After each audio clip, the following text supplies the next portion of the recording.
सामने बैठे हुए अधिक साथियों, आज का उन्वान है आज़ादी का 70वां साल और जमहूरियत को की दुश्वारियाँ।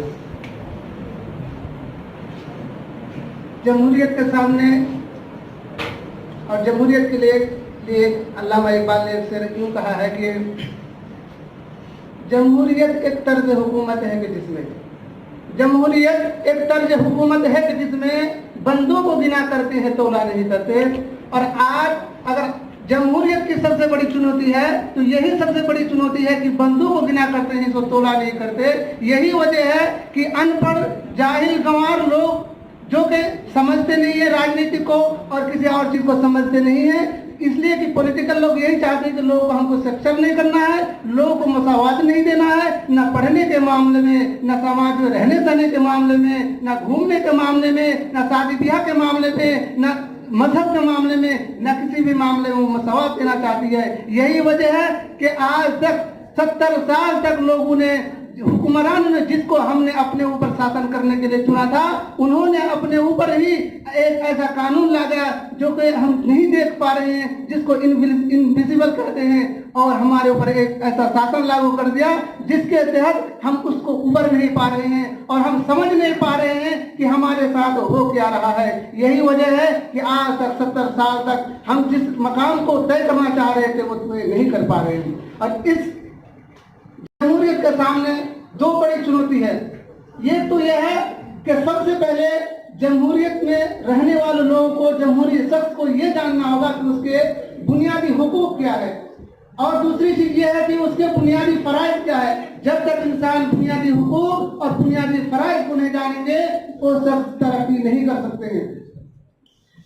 बुनियादी हुकूक और बुनियादी फराइज को जानना बहुत ही जरूरी है। इसीलिए कि आज अगर हम देखते हैं कि आज़ादी के 70 साल बाद क्या हो रहा है, तो हम यही देख रहे हैं कि आज से लेकर 70 साल पहले जो हो रहा था वो वही हो रहा है।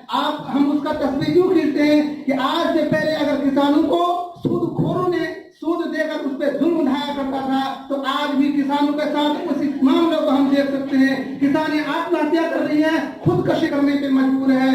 आज हम देखते हैं उस जमाने में तो हमारी बेटियां सुरक्षित थी, उस जमाने तो 70 साल पहले तो हमारी बेटियां सुरक्षित थी, लेकिन आज के दौर में 70 साल बाद हम बेटियों के नाम लेते हुए शर्म आती है कि उसके साथ ना जाने क्या क्या घिनौनी हरकत की जाती है। हम मिसाल के तौर पर दे सकते हैं आसिफा गीता और मुजफ्फरपुर बालिका गृह।